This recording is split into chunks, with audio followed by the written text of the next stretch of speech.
Make an Impact podcast presented by the American Association of Suicidology. I'm Chris Cosentino, and today we're joined by YouTube's Global Head of Mental Health, Dr. Jessica DiVento Dzuban. Dr. Jessica, welcome to the podcast. Very happy to be here. Very happy to be chatting with you today. Before we discuss your role, our listeners would love to learn more about you and your experience. Yeah, absolutely. So I am a licensed clinical psychologist, and I did clinical work for about 10 years, primarily in university health, treating students and doing a little bit of teaching and research. And in that time, my clinical specialties were anxiety, identity development, crisis response, grief, and complex childhood trauma.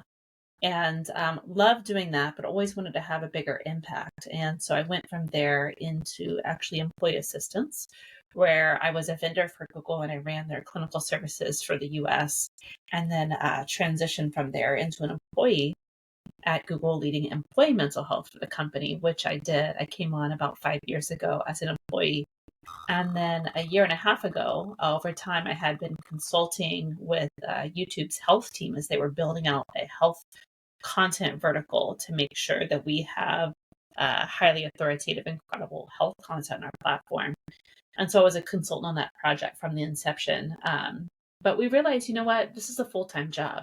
While there have been folks working on mental health at YouTube for years, the leadership wanted to double down and make a deeper investment and commitment in the space. And so they brought me on to lead our cross-functional strategy in that space. And then my team oversees all of our content and product partnerships for mental health, which is how I'm connected with your esteemed organization. No, and it's been great. It's been a great partnership. I love our check-in meetings that you have with our team. But let's talk about this role. What does the global head of mental health do for YouTube? So if we think about information as a determinant of health, we know that when people have access to high quality information about health, it leads to improved health outcomes. And so for mental health in particular, of course, learning and providing some insight and education about their signs, symptoms, conditions, whatnot, but also it reduces isolation, helps people feel less alone in the process, which is a protective factor for health outcomes. It reduces stigma, normalizes the conversation, which is so important because that serves as a barrier of access to care. And it can drive help-seeking behaviors if and when folks are ready to get help. So we think about the onset of symptoms and when people first get help is on average over 10 years. I've seen estimates 11 years, 13 years from onset of symptoms to the time people actually get help.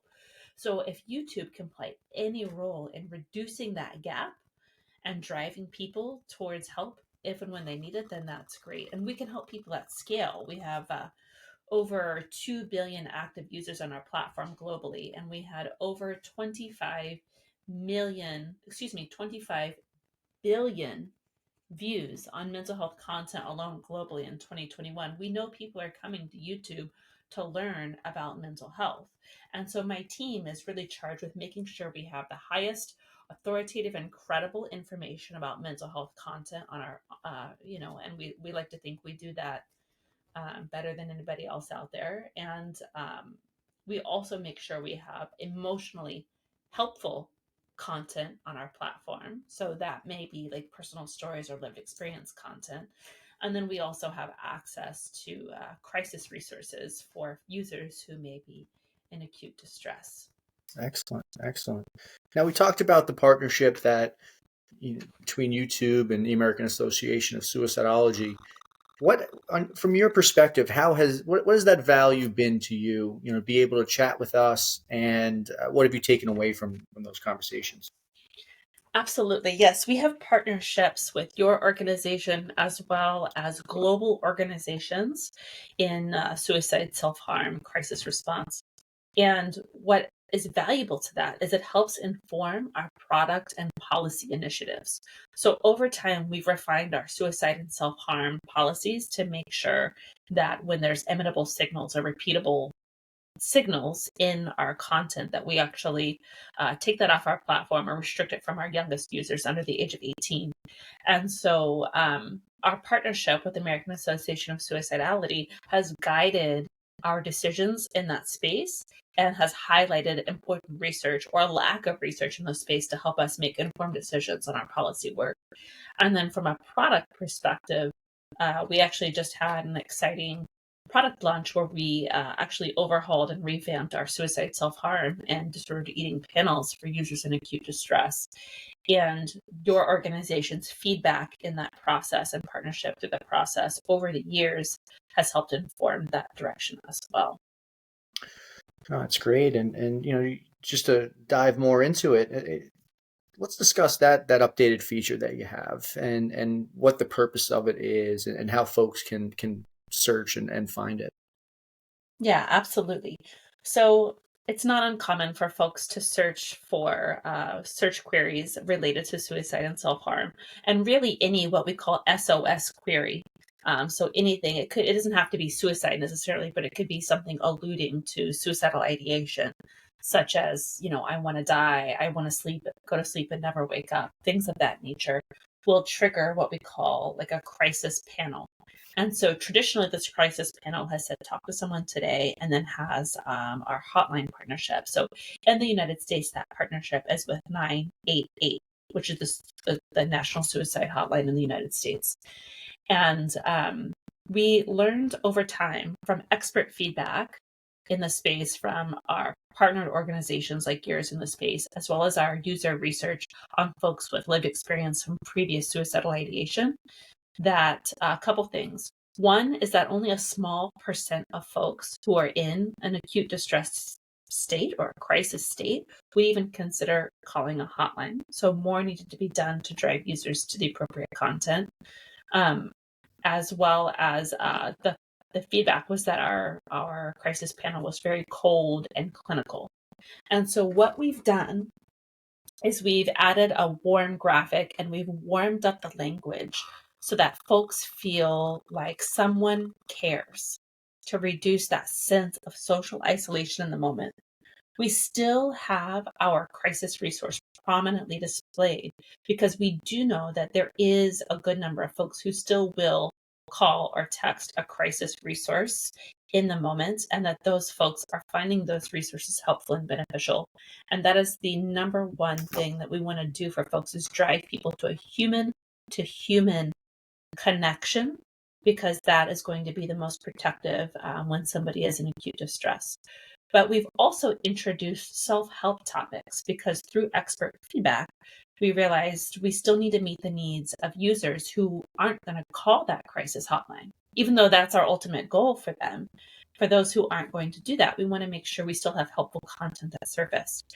And so through consultation with experts globally in the space, we've introduced two that we found to be helpful and not harmful, which are building self-compassion, as well as grounding exercises, with the whole goal and intent to help people sort of refocus on the present moment and sort of get out of that emotionally overwhelmed state to find a more helpful pathway to engage in coping skills that can help reduce that acute distress. And then if people want to see the results, they actually have to click through to see the results if they want to do that anyway, which gives users the opportunity to slow down and think, is this content I really want to see? Or do I need to update my search query to actually find something that's different? So it just slows users down enough between that risky search query and the content they intend to consume. And it gives people alternative avenues for more sort of health promoting pathways. If people do click through to see the results, I think it's really important to note that we have a feature called a health shelf, which is when you're scrolling, it's a little hard to describe on a podcast, but when you are scrolling horizontally on like a mobile device, you will see a horizontal carousel pop up of videos that says from health sources. And YouTube has worked with the National Academy of Medicine and the World Health Organization to help define guidelines on what connotates credible content for health. And so these are going to be major hospitals, they're going to be government health agencies, they're going to be individually licensed clinicians who follow certain evidence-based practice and commit to only sharing evidence-based information. And that health shelf is going to come up as one of the first search results when if somebody clicks through to see content about suicide and self-harm or disordered eating, you're still going to get really, really high quality, credible information about signs and symptoms, what to do to help somebody in the moment. Sometimes those authoritative sources share lived experience content and stories of hope to help people increase hope in that moment. So it is a pretty, what we'd like to think is a more comprehensive approach to supporting users in distress. Yeah, that's excellent. It's one of those things. I mean, I mentioned earlier, people would appreciate knowing that someone with your expertise is in this role, because the rise of social media and, especially with youth using social media and going on YouTube. As a parent, my daughter loves YouTube, and I'm curious to know what that process looks like if and when something is uploaded that might be inappropriate. What is that process that YouTube will go through to ensure, a safe place to watch videos? Yeah, absolutely. So through our machine learning, we actually catch upwards of, I can't remember the exact statistic, but upwards of 97, 99% of what we call violative content. And for suicide, self-harm in particular, we remove all content that glorifies or promotes suicidal or self-harm behaviors, including disordered eating. And we also remove content that could be imitable or imitatable in nature. And so that's really, really an important thing to note. Now, of course, there is a very, very small percent of content that still gets through. And this is why we have human raters that actually go through and have to review this content and take it off our platform as it is caught. And our violative view rate, they show the overwhelming majority of content that shows up on our platform is never seen by another human other than the person who posted it.